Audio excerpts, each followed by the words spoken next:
You're listening to Stealing from Wizards, Volume 4, Arson, by R.A. Consul.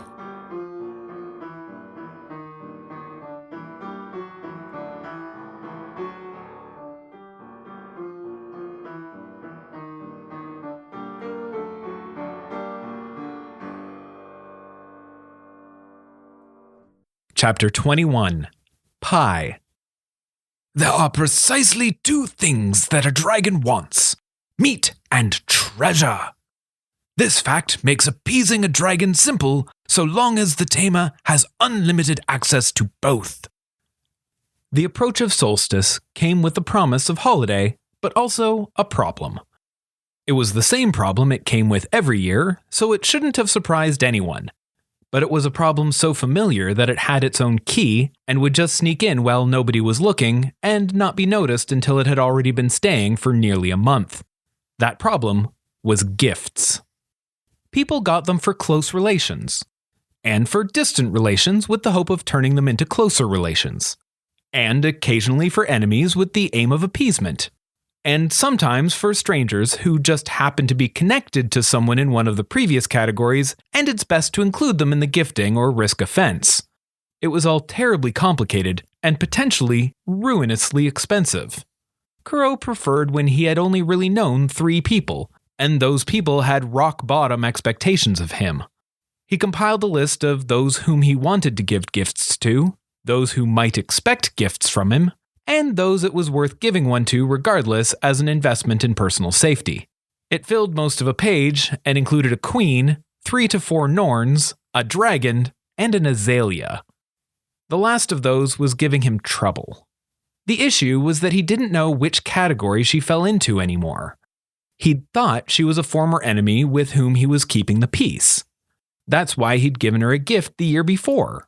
Perhaps it had been too effective. She did wear it a lot, despite it being merely a simple bronze bracelet. Maybe that was one of the things he was supposed to have noticed. Now she occupied a gifting space fraught with danger. An ill-considered present to an admirer could have all sorts of disastrous effects ranging from murder to matrimony, the real struggle being that he didn't know which he was aiming for. She liked him, that much was clear. The women had convinced him thoroughly of that fact. McCutcheon and Crawley regaled him with their observations from Samhain, how the girl had done little else but gaze longingly across the table at him while he completely ignored her, and was then devastated when he vanished before the dance. That led to some uncomfortable questions about where he'd run off to. They hadn't seen him leave, but they'd noticed his empty seat. He was not thrilled with how much of his life was being noticed by other people. The Weavers came to his rescue in a manner of speaking. They interrupted his evasive non-answers to celebrate their interference in his love life. It seemed Azalea had developed a fondness for novels about scoundrels with a heart of gold, which had inspired them when crafting his outfit. When he accused them of villainous meddling, they took it as a compliment and claimed, "We've done no less for young Miss Cook," a statement they refused to elaborate on. Sam, who spent a lot of time around Summerhill not being noticed, explained that this wasn't some new and fleeting crush inflamed by a well-tailored jacket and some unrealistic expectations cast by romance novels. By her reporting, Azalea was clever, eloquent, driven, and confident right up until Kuro walked into the room, at which point she went completely to pieces. It took the combined effort of 7 adult women, but they managed to convince him that she did, in fact, like him. Despite everything Kuro knew himself to be, short, criminal, strange-faced, cowardly, awkward, and uncivilized, she liked him. But did he like her? He genuinely didn't know. He enjoyed looking at her, but that didn't mean much. He liked looking at a lot of girls, admittedly some more than others, but he also liked looking at mountains and sunsets and flowers and a variety of things that filled him with a range of pleasant feelings. He didn't want to date them. Also, he knew about relationships that had formed only because the participants enjoyed looking at each other. They tended to be fiery and brief. He didn't want that. He didn't think so anyway. There was a small tingle of appeal to the idea, which he devotedly ignored. The problem, he was realizing, was that he didn't really know her. The whip-smart, self-assured, and chivalrous knight the others described was a girl he'd never met, one he might have seen only once or twice at a distance. The Azalea who visited him was moody, quiet, and uncertain. Nice, though, when he remembered not to be mortally afraid of her. Kind of sweet and fiercely loyal.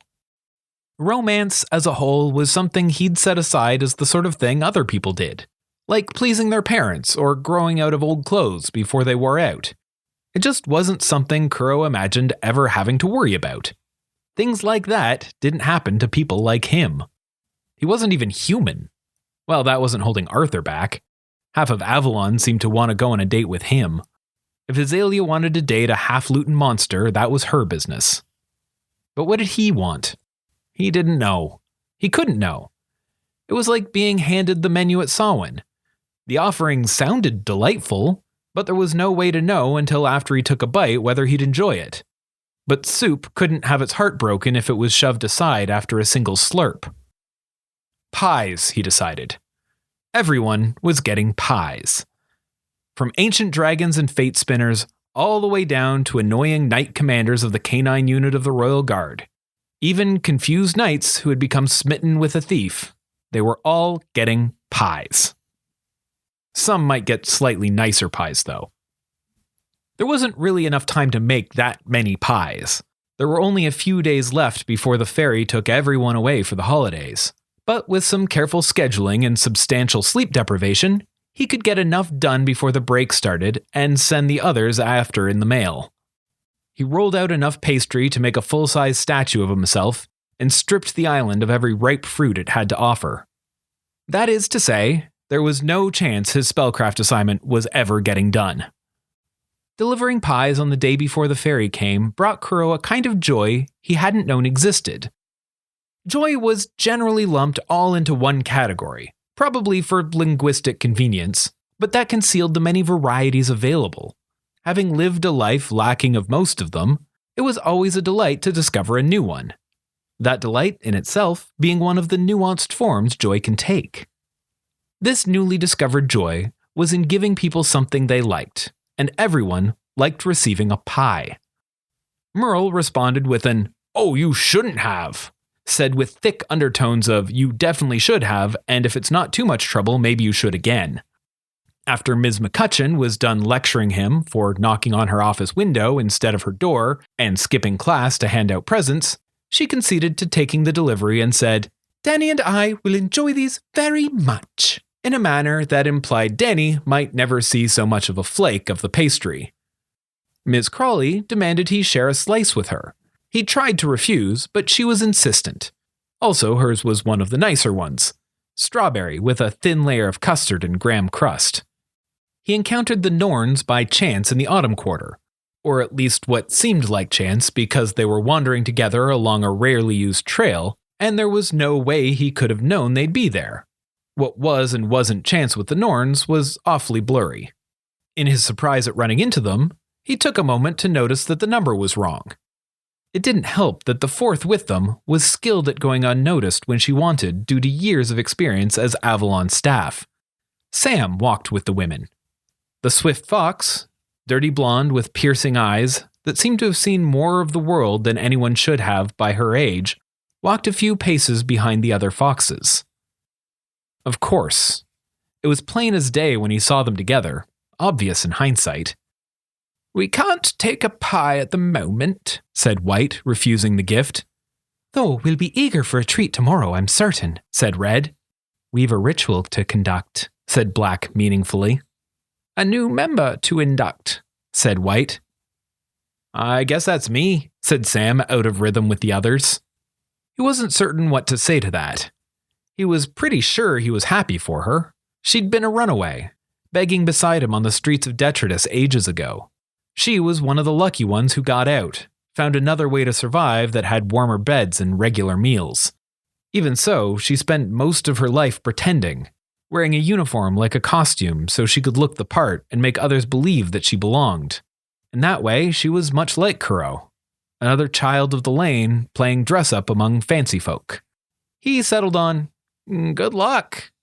"Thanks," replied Sam. "I hope I don't need it." It's a nice day for it, said Red cheerfully. Clear and calm, added Black, though with less cheer and more uncertainty. The three started to look around, and their foxes sniffed the air. Oddly so. Like the world is holding its breath, said White. You must have noticed, beloved of the wind. He had at that. It was unusually calm and mild in all 4 seasons, which had made his deliveries quite pleasant. His wind was the only one around to so much as flutter a petal. It was odd, particularly at this time of year. But will the release be a sigh, a sneeze, a roar, or a scream? The Norns asked in a round. Do you know which it is? I have no idea, said Kuro. Should I? The trio seemed to relax at his response. Perhaps not, but we've a feeling you'll know before we do. But our feelings aren't always correct. Just usually. The three winked in unison. A gesture meant to convey humor and humility was somewhat undermined by the synchrony. It came across as creepy. Have a good day, Kuro. And it may be prudent to avoid the graveyard tonight. It is, after all, a private ceremony. Something in their gentle warning threatened to turn anyone who spied them into a newt. He had no reason to believe they could turn him into a newt, but no particular assurance that they couldn't, and it was best not to find out. He was, of course, desperately curious. Ancient and secret magics were taking place under moonlight. He imagined everything from blood sacrifices to naked dancing, neither of which helped him sleep that night, but for entirely opposite reasons. That meant he'd barely managed to fall asleep before a weight on his chest woke him back up. Merepogo wants to see you, said Shingle. He groaned the miserable groan of one who has their hard-fought sleep snatched away from them. Okay, let me get dressed. No time, said Shingle. And then it went dark. Well, darker. His room had the light of the moon spilling through a window, and Merepogo's cave had only the slime mold to illuminate it, although there was one small spot of gold glowing dimly, casting a cherry-red light in a little pool around one of the larger piles of gold. The dragon watched expectantly, the tip of her muzzle illuminated by the glow. The pile was taller than Kuro, but was dwarfed by the head of Merepogo. Hello, Baker, said the dragon. I, have a solstice pie for you, replied Kuro. He was trying to make sense of things. It was unusual to see her away from the wall. Also, he'd never been yanked out of bed like that.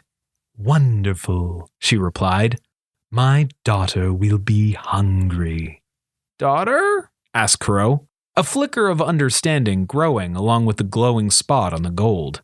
She is hatching. The thought was deep with excited anticipation. The gold covering the egg was glowing brighter and brighter, shifting through orange, then to a yellow as if being heated by a torch from the inside. It was blinding in the dark of the cave, turning everything other than the bubbling and melting metal black in contrast. Liquid gold poured away in a luminous stream as the hatchling burned its way free from the inside. Kuro could do nothing but stare in wonder at the creature that emerged, a beautiful serpent with tiger's claws and an alligator's smile. She was already as broad as a lion and thrice as long. In the sunset spectrum cast by the cooling gold, her scales shimmered like jewels. She shook along her whole length and rid herself of the last remnants of yolk from the egg and yawned. It was clear that he was witnessing something unfathomably rare. Something that perhaps no human had ever seen, and technically still hadn't. The moment of majesty was sullied only slightly by the hatchling gagging on some leftover fire and spitting up a pool of liquid flame. Her mother nuzzled her, like a jumbo jet might nuzzle a paper airplane. The child produced demanding mewling noises in response to the affection. They were the cries of an infant animal, recognizable across species as being designed to annoy parents into feeding. Kuro didn't need to be asked. He retrieved the pie meant for Merepogo from his bag and placed it on the ground before him. He stepped away and bowed a little. That felt appropriate somehow. With encouragement from her mother, the little dragon pounced on the pastry. She seemed to get bigger as she ate. So did the pie. Dragon magic, Kuro assumed. She is as big as she thinks she is, and the pie is as big as it needs to be. Finishing her meal, she squawked for more, and Kuro delivered. Shingle would understand why he'd given away her pie, and Marie would understand if he said he couldn't tell her what happened to hers. Besides, this infant princess deserved a pie made for a queen. And with that, Baker, I release you from your obligations, said Mere Pogo, with the distracted delight of a parent watching their baby explore the world. What? Why? He felt the magic binding him to his promise unravel. It left a hollow inside of him the size of the dragon, a feeling of loss he couldn't quite fathom, knowing that his dragon didn't want him anymore. Because, little Baker, I wish no harm upon you. Soon it will not be possible to keep me a secret. My boys are waking, and they will not be satisfied with pie.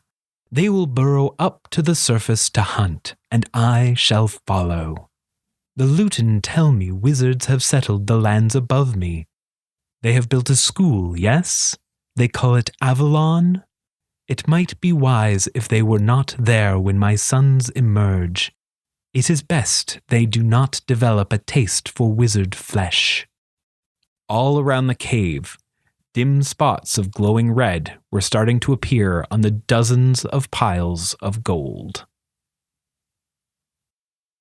Thank you for listening to Stealing from Wizards. If you liked our show, please consider rating or reviewing on iTunes. If you want to support this podcast or just can't wait for the next chapter, the full book is available on Amazon, Kobo, and Indigo. Our theme music was written by Camille Saint-Saëns, transcribed by Franz Liszt, performed by Rebecca Verdun, and used with permission. This episode was produced by Jim Tigwell.